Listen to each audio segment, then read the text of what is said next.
西红柿炒鸡蛋加上这一步，做出来会更加好吃。看到西红柿上面这个凹槽没有？切的时候要沿着个凹槽切下去，这样切出的西红柿不会把汁水流到案板上。这样做最大程度保留了西红柿的营养。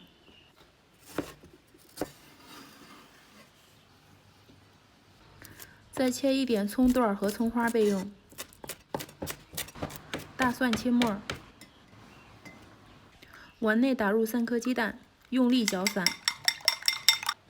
碗内加入小半碗番茄酱，再加入2倍清水，1勺玉米淀粉，搅拌均匀。开大火，多倒一些油，油热的时候下入鸡蛋液，这样炒出的鸡蛋花才不会老。鸡蛋液快凝固的时候，赶紧关火，趁着余温再把鸡蛋炒熟。鸡蛋炒熟之后盛出来，现在开始炒西红柿，加盐，用铲子按压一下，使西红柿的汁水流出来。西红柿6成熟，倒入调好的料汁儿，炒至冒泡，再下入炒熟的鸡蛋花，快速翻炒。西红柿炒蛋加入番茄酱之后，这样炒出来酸甜适口，相当好吃。